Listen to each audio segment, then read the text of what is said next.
আসসালামু আলাইকুম রহমতুল্লাহ বরকাতুহু।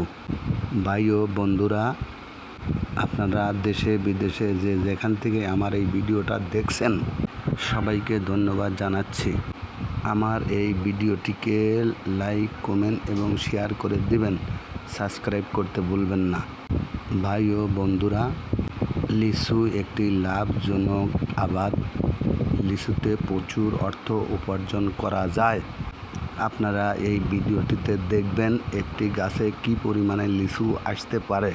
একটি মাঝারি ধরনের গাছে 10 থেকে 15,000 লিচু আসতে পারে এবং আসে। 1,000 লিচু যদি 2500 টাকা বিক্রি হয় তাহলে 10,000 লিচুর দাম 25,000 টাকা এবং 15,000 লিচুর দাম কত টাকা চিন্তা করবেন। আমি কিন্তু একটি গাছের পরিসংখ্যান দিচ্ছি। এভাবে এক বিঘা জমিতে 16 থেকে 20টি গাছ লাগানো যায়। তাই আপনারা বাংলাদেশের বিভিন্ন জেলায় বিভিন্ন এলাকায় লিচুর আবাদ করতে পারেন। লিচুর আবাদ করে স্বাবলম্বী হতে পারেন। ভাই ও বন্ধুরা, লিচু কিন্তু বীজ থেকে হয় না। লিচু ডালকে কর্তন করে কলম তৈরি করতে হয় এবং সেই কলম রোপণ করতে হয়। মাটিকে সুন্দরভাবে পরিশুদ্ধ করে তারপর এই কলমটি রোপণ করতে হয়। লিচুর গাছ সুন্দর হওয়ার জন্য আপনাকে যথাযথভাবে পরিচর্যা করতে হবে এবং সার বীজ ব্যবহার করতে হবে। গাছের লিচু ধরতে কিন্তু অনেক দিন লাগে না।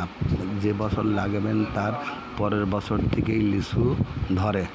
তাই আপনারা লিচুর আবাদ করুন এবং দেশের অর্থনৈতিক উন্নয়নে সহায়তা করুন এবং বাংলাদেশের লিচু যেন সারা পৃথিবীতে রপ্তানি করা যায়। এর জন্য সবাইকে আন্তরিকভাবে চেষ্টা করতে হবে। লিচু শুধু অর্থর দিকে না, আপনি একটি সুন্দর লিচুর বাগান তৈরি করবেন, দেখবেন হাজার হাজার লোক আপনি লিচুর বাগান দেখতেও আসবেন। এটা একটি শখেরও ফল। প্রিয় ভাইরা ও দেশবাসী বন্ধুরা, আপনারা চেষ্টা করুন, সফল হবেন। প্রিয় ভাইরা, সবাইকে ধন্যবাদ ও মোবারকবাদ জানিয়ে শেষ করছি আজকের লিচুর ভিডিওটি। আসসালামু আলাইকুম রহমতুল্লাহ বরকাতুহু।